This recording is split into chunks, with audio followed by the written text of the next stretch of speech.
Recently, I was with a good friend of mine down in Astrofest, which is in London, and he'd brought along his MacBook, and I'd agreed to help him with some PixInsight processing at night time. So we met in a restaurant and got the laptop out and went ahead. He has a Seestar. In fact, he's got several Seestars, and I'm a huge fan of these kinds of telescopes because they're great. They're bringing far more people into the hobby, and they're quite versatile. They're quick to set up. But I think there is a slight issue with them in that they produce very similar kinds of images on the actual Seestar themselves. So you get basically thousands of people producing approximately the same kind of image. And if you really want to go further with it, you're going to have to use something like PixInsight to get the most out of your images. Well, it got me thinking about today's video, and I think hopefully this is going to help a lot of people with smart telescopes out there. It doesn't have to be a Seestar, it could be a DwarfLab or whatever make that you own. My friend wanted to go a little bit deeper with his images, and he wanted to be able to get more out of his images, which you can definitely do. But it's not quite as complicated as what people think. You can load up PixInsight, do 4, 5, 6 processes, which I'm about to show you, and have an image that's a lot more unique and certainly a lot better looking than what comes out of the box. Usually people going this route are divided into roughly 2 sort of camps.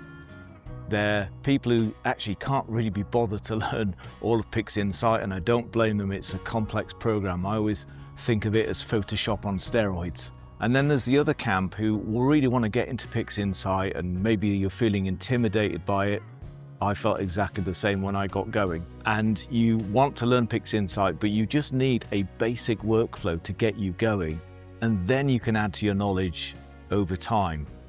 So hopefully this video will work for both kinds of people, and we're going to head indoors in a minute after I finish this rather nice cup of coffee, and I'm going to show you exactly how you can do this really quickly in a few steps. That's also really repeatable as a process. You can repeat this process whatever image you do, and it will get you going. My name's Martin. This is Adventures in Astronomy. I hope you enjoy today's episode. Okay, just before we start, I'm going to go through just 2 things that you probably do need to know. First of all, I'm going to be using some scripts and processes that you may not have installed. As usual, there's going to be chapter markers below in the description. I'm going to, at the very end, just go through how to install anything that you haven't got. The process icons that are on screen, I've even done those for you. You can download those direct in Google Drive. It's not a difficult process, but if you haven't got these things installed, then the workflow probably isn't going to work as it should for you. So if you need to, just jump to the end of the video, have a watch of that if you need to. And I'm going to completely hold your hand so that you've got absolutely everything that you need to do this workflow over and over again with different images. The second caveat will be that normally in most of my videos, I really do like to go through the settings so that you have a really strong understanding of what each setting and slider does. I'm not going to be doing that today. I don't want to overcomplicate the video, and I also don't want to make this a 30 or 40-minute video. So I will very briefly explain each process and what it does. Okay, let's make a start. So the first thing that you want to be doing is stacking your images, and you need to get these off your smart telescope, whatever that would be. So if you go to up here, Script, and you go to Batch Processing, and you go to Weighted Batch Processing, and just open this up, you'll be starting with a process that hopefully some of you will already start to be familiar with. Now, I'm just going to reset the tool, reset all parameters to factory settings. I'm going to clear all lists, click OK. It's now completely empty. This would be how you would see it if you were using it for the first time. There's not a lot to do in here. All you've got to do is get your light files. So you can click on Lights here, and you just need to navigate to the folder that you want to use. I'm going to use these M42 files. I'm going to select all of them. These are 10-second images. By the way, the more images you've got, the better. I know there's quite a few here. If we open these up, it does tell me I've got 252 light images. The more the better, particularly when you're going at 10 seconds. If you've got a equatorial wedge, you can go about 60 seconds on a Seestar. If not, you're limited to about 30 seconds. And then all you've got to do, there's no other settings in here that you need apart from the output directory. So I'm going to click on the output directory. This is where I want the files to be saved. And I'm just going to go back to that M42 file here, and I'm just going to say, yeah, that's where I want them saved. And I'm simply then just going to run and continue. Now, this normally takes a minute or two. So I'm just going to let it go, and then we'll come back in a moment when it's finished. Okay, this is almost done now, and you can probably see on screen what it's done, really. It just tells you the operation. It's debayed the images, it's put some measurements on them, it's integrated them, it's done an autocrop, and it's also put an astrometric solution on there. And then we just exit that. And we've got a blank screen. So where is our image? Well, it's where we told it to save. So if I just click File and Open, and we go into our M42 file, you'll now find that there are two folders there that weren't there before. We scroll down, there's nothing else in there apart from fast integration and debayed. You can actually delete those, you don't need those. So in this master file, you've then got two files. One has auto-cropped, which is to say it's just stacked off a bit of the edges to clean it up. It doesn't really matter which one you open. I'm going to go for the auto-crop, and I'm just going to open it up. And then you'll get two images that open up. You've got one that just hasn't really got anything in it. If you click on this nuclear button, which is basically a screen transfer because you need to see what it is like stretched, basically, there isn't anything in that one. So we can delete that one. This has got the real information in it. So you can see that we've got the Orion Nebula visible. We've got some weird sort of green stuff going on in the background. Don't worry about that. That's usually a myriad of things, which I'm not going to go into. But the easiest way to get rid of this is to open up the GraXpert tool. Now, this is a gradient correction tool. You might notice that if you've got light pollution in your area, or even the smallest amount, what you get is a gradient across your image. So GraXpert just simply removes that background, and you can go with it in complete settings. That's why I've chosen this tool. There are other tools that do this, but I'm going to actually show the background, show what is being subtracted, and it's going to subtract that. And you click the little triangle, throw it on the image, and it takes just a couple of seconds to complete, depending on how fast your machine is. And there you go. I've now got two new images. I've got the corrected image, and I've got, I'm going to delete this one because I don't need it anymore. And I've got what was subtracted from the background.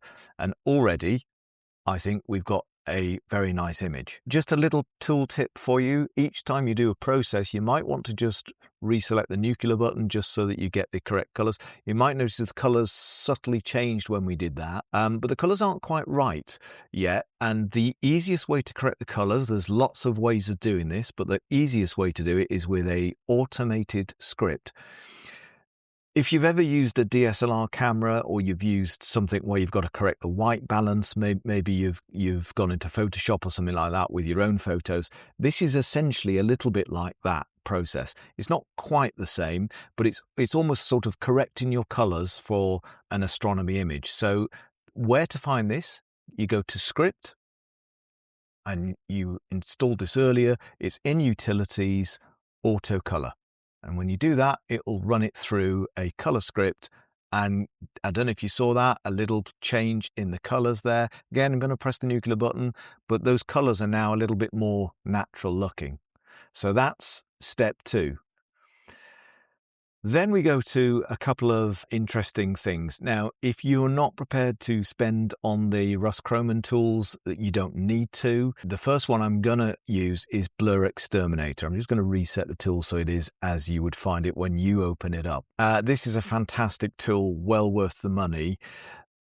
In days gone by, before this tool existed, I used to spend absolutely hours doing what this process is, which is deconvolution. What is deconvolution? Well, essentially, it feels like it's sharpening an image. That's not quite what it's doing. What it's doing is correcting atmospheric turbulence. So it's removing that using mathematical formulas.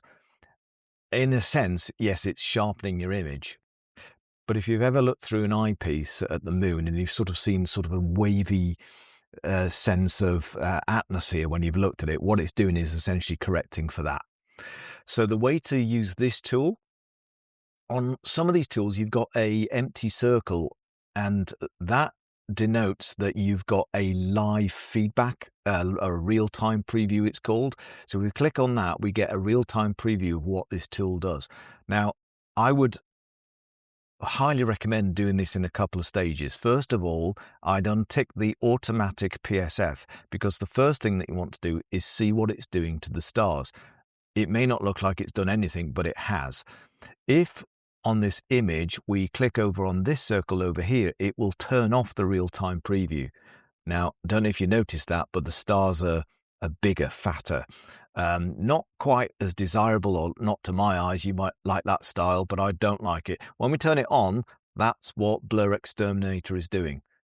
So that's off and that's on, and I'm quite happy with that. I might even kind of boost the sharpening a little bit more using this, where it says sharpen stars. Might go up to 60 on this. Let's see what that does, and I'll turn it off and then back on again. Yeah, I'm really happy with that. So that's the first thing it does. But the second thing it does is it will sharpen up, or essentially sharpen up by taking out the atmosphere, your nebula. Now, on the real-time preview, what you can do is over here, there is this tool that clicks and gives you a square, and you can just zoom in to a part of the image. There we go. We've zoomed in. And if I turn on this automatic PSF, that will do the non-stellar adjustments. Now, what I would recommend, and I've noticed this with Seestar images, is the strength of 0.5 is usually not enough. I tend to think 0.7 gives you a better result. Let's just bump it up somewhere around there. And if I turn it off and on, did you see that? Do you see this nebula over here snap into place? And that's why this tool is well worth its money, because you're going to get a much better, sharper image. It's not just the stars, it's the nebula as well. So I'm really happy with that, but we haven't applied the process yet. So to do that, click on the triangle, throw it over on the image, and there you go. That's the deconvolution done, the BlurXTerminator. Next tool to do is an optional tool, and that is Xterminator. There are free versions of this. You can do StarNet if you want to go a free route. There are other free routes.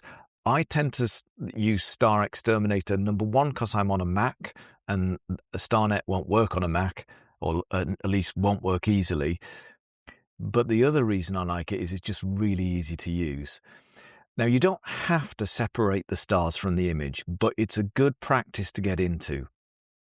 And the reason why is when you look at the stars, if we look at this star down here, this very bright one, if I start stretching the image later on, because at the minute the image is not stretched, if I turn off the auto stretch, I've got a dark image still.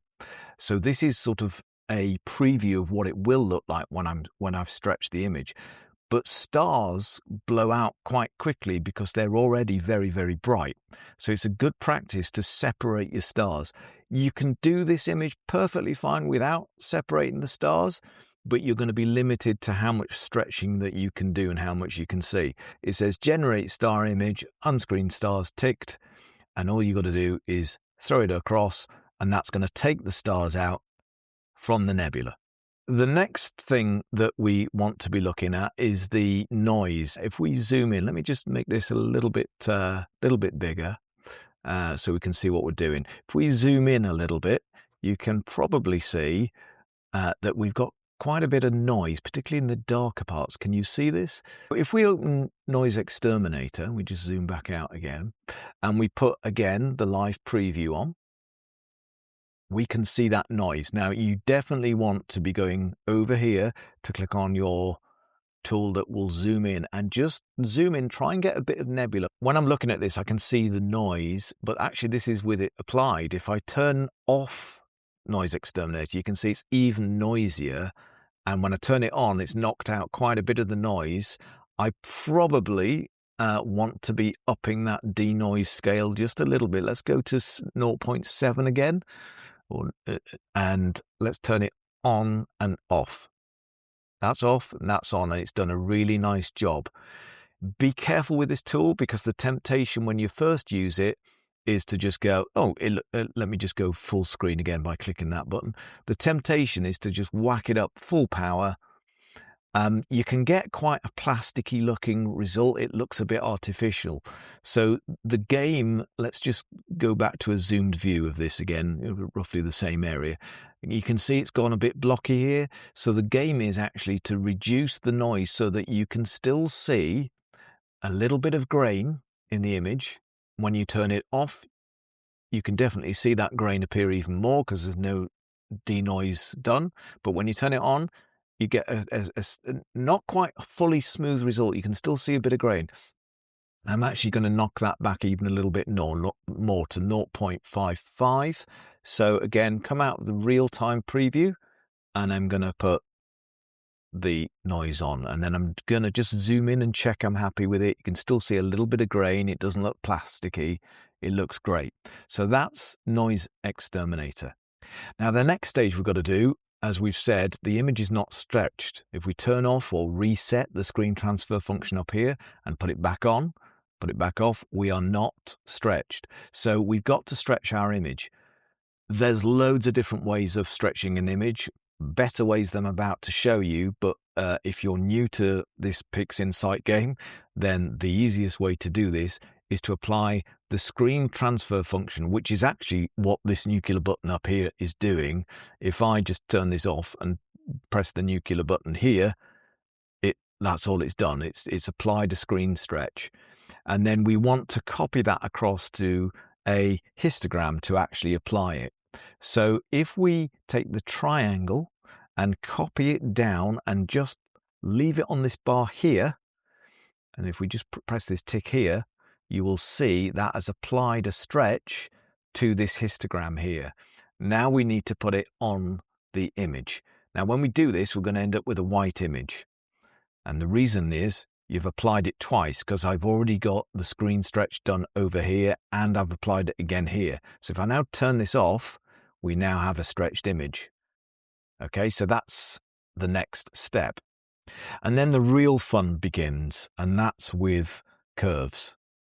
And you can do all sorts with curves. You'll notice, compared to when it comes out of a Seestar, it's already looking, I think, quite a lot better than a Seestar image. So there are quite a few things that you can do in curves transformation. The first thing is we've got RGB. We've got all the channels linked together.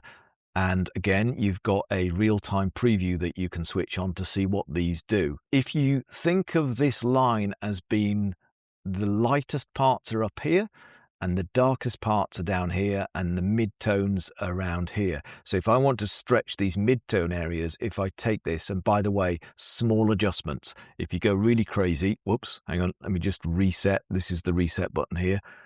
If I go really crazy and put it up there, you can see I've done something pretty wacky with it. It doesn't matter. This has not been applied yet. Anytime you're not happy with that, you can just click on this reset button in the bottom corner and go again. So I am thinking these darker parts are actually quite light. So the first thing I'm going to do is just put a little node there by clicking and just ever so slightly darken that down.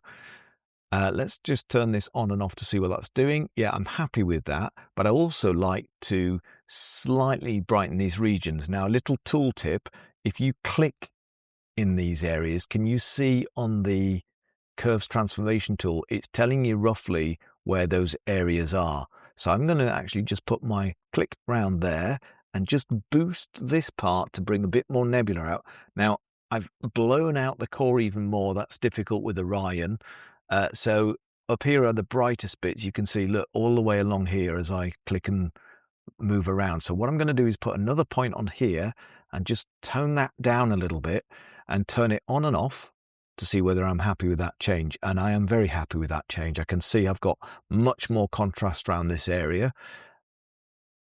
So I'm actually going to come out the real-time preview a second, and I'm going to apply it. And then I'm going to reset the tool. I'm going to go back into the real-time preview. What else can we do here? Well, there's S for saturation. If you mouse over these, they'll tell you what they are. And I'm just going to boost that saturation because the colors are a little bit muted. So if I just pull that up, you can see those lovely colors coming right out there. You've got to be a little bit careful with this because I'm looking at the top left. I don't want it to look too artificial. But I'm going to apply that. It's done a real-time preview of the same thing again, so I have to reset it. What I would like to do, because I know that there's some sort of slightly blue colors here, I'm going to just go to the blue channel, and I'm just going to boost the blue slightly, ever so slightly. You'll notice the background starts to become a little bit blue. So down here, let's just put another anchor point and just drag that down so that it's only applying it to the blues. Can you see there's ever so slight shades of blue coming out there? If we turn it off and on. Now, if this happens, because it does tend to happen sometimes where it just sort of gets stuck, close the screen transfer, put it back on again, and you're good to go. So if I turn it off and on and off and on, I'm happy with that. It just gives us very subtle sense of blue in the image. So I'm going to apply that again, and I'm quite happy with that. I could go back into the real-time transfer and just boost those reds a little bit as well. Let's just boost those reds. You'll notice the background's gone a bit too red. So again, if I take the lower point, the background part, and turn it on and off, and again, I'm really happy with what that's done. It's just added a bit of color into those lovely hydrogen alpha regions in the core. So I'm going to apply that. Now, at this stage, you could call your image done, and that would be perfectly fine. If we just have a look on a website of a typical image that comes out of Seestar, I've got this one. This is somebody who's done great job. There's nothing wrong with this, but it's 44 minutes worth, and you can see what comes out of the Seestar compared to what we've got here. I think that's a million times better with the colors and the amount of nebula that we've got coming out of it. Everything about it, to my eyes, looks way better by using these processes. Now, a couple of bonus things that you might want to get into that will make this even better. And those are these three options down here. So we're going to go to HDR Multiscale Transform. I'm not going to go into mass details about what all this does. If you'd like a video going into more detail of what this does, I can produce one. So just in the comments below, if there's enough votes for that, I will produce a video. But in short, there's not a lot that you need to change on here. We just reset the tool so it's as it is when you get it. The first thing you want to do is you want a lightness mask, and what the lightness mask will do is it will protect the dark areas. It will only work on the brightest bits. And the second thing you want to do is click on the preserve the hue, because what you don't want, now you've just done some nice color enhancements, what you don't want happening is those being ruined by the changes you're about to do. The only setting I would encourage you to change is number of layers. And again, I can go into that in detail in more of a video about what is actually happening here. But if I click and drag, you'll see what it does. And to me, it's nice because it's recovered some of the core, but it's now made the rest of the image rather muted. Some of you might like that, some of you may not. So I'm just going to undo that by coming up to the top and undoing. And it's a matter of playing around with this number. Now, the higher the number, the less of an effect it has. So if I just go to 7 and have a look at that and see what that does, that's done still a pretty decent job. For me, that's still a little bit too much. You might like that. That's fine. You go with that. I'm going to go for 8. I suspect 8 will be about where I like it. And it is. It's recovered a bit of that core. If we go before and after, that's before. And that's after. I really like the effect of that. So that's a bonus. And then the final two things, it's the same process, but it's done at different levels. We've got local histogram equalization. And if you put the real-time preview on, you're going to reset the tool, you're going to look at something really scary looking like that. I have a separate video on this. And so again, I'm not going to go into loads of details. If you want to know more about how this works in detail, go and look at that video on my channel. But the first thing to do is the amount. It's just too much. So if we just bring this down to around about 200, what this is doing is it's adding contrast to the small levels of detail. So if I turn it off and then turn it back on again, you can see what it's doing. In fact, to my eyes, that's a little bit strong. I'm just going to dip it down to 0.18 and then turn it off and on again. And I'm happy with that. So I'm going to apply it. And the reason that you've got the same process below, if we open this one, is because you'll notice that this number up here has changed to 310.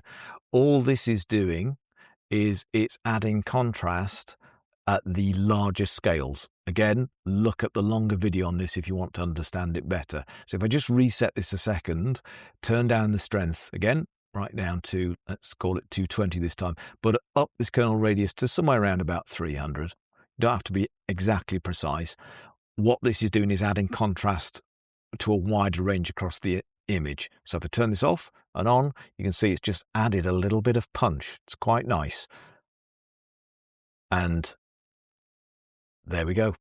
We've got our finished image. And what did we use? We used auto color.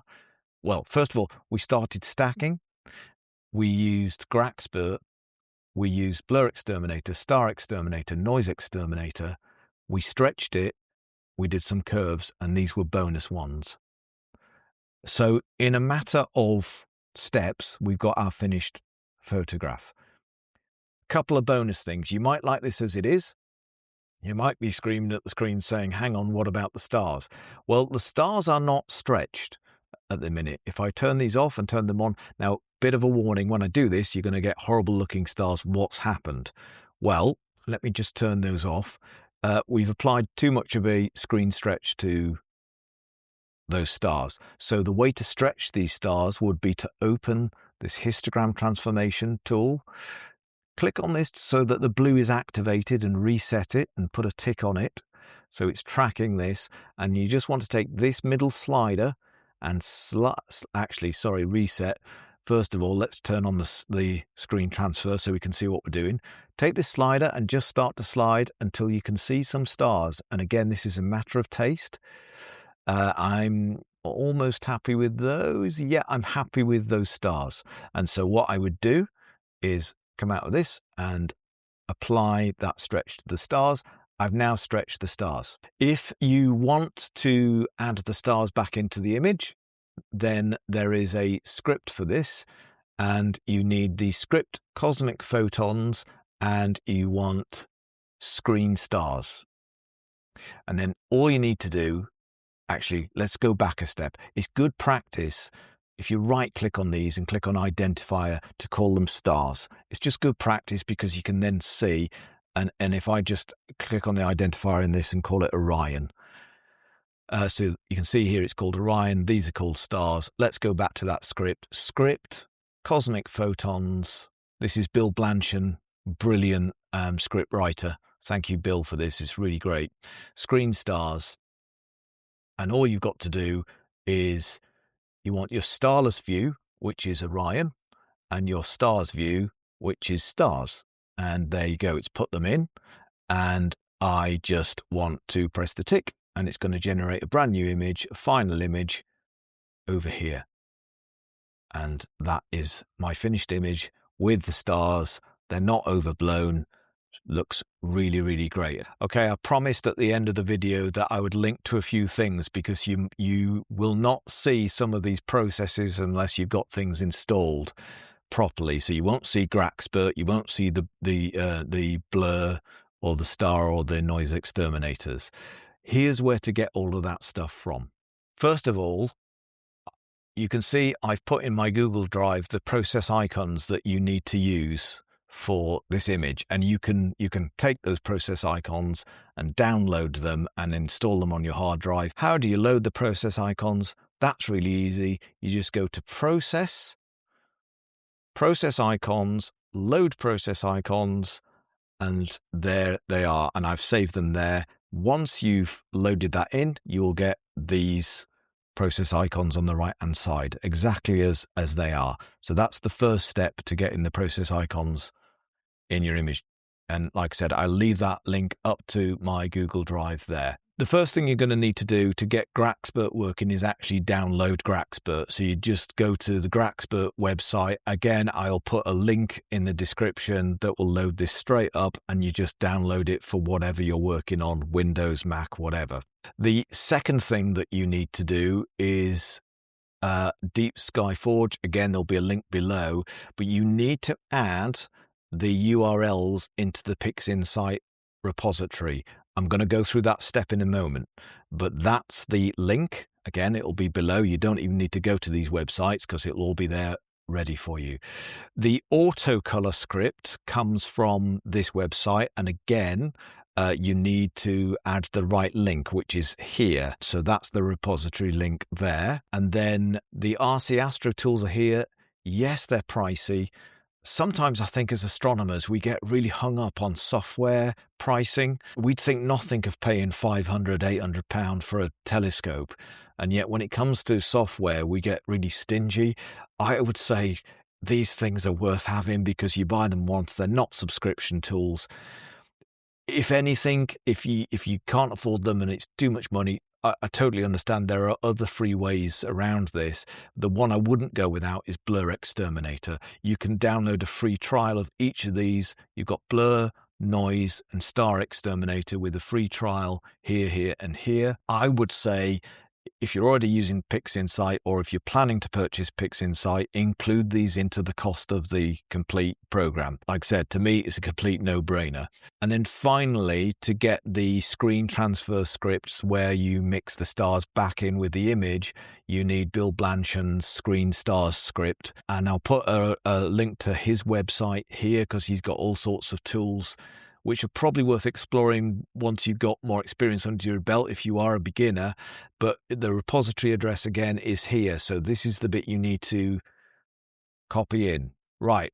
So we've talked about repository addresses for Screen Stars, for these Herbert Walter scripts, and for GraXpert. So how do I get these working in here? Well, it's dead easy. Go to Resources, go to Updates, Manage Repositories, and you add them in here, and you literally copy and paste the URL address there. Mine are already in there. You can see the BlurXTerminator ones here. You can see Bill Blanchan's Screen Stars script here, so that they're already in there, but you just copy, and again, in the link, I will have those scripts. You don't even need to go to the websites. You can just add those scripts in, and you're all good to go. Well, that's it. I hope that you've really found this video useful, particularly if you're a smart telescope owner wanting to take the next steps. If this is your first steps towards learning PixInsight, I wouldn't go any further than using these processes. Learn to use these processes until they're completely under your skin and you can automate them, and you've used them across 5, 10 images, 15 images. Then start adding more. You can learn to stretch in lots of different ways, and then learn a new technique, and then just build your skills. That's the best way, I think, to learn PixInsight over a longer term and to get things in your brain. There's more than enough here to get you started. Thanks for watching. I hope this has been helpful. Generate some comments down below. What else would you have found helpful? Hopefully this wasn't too fast or too slow for you. Thanks for watching. I'll see you in a couple of weeks.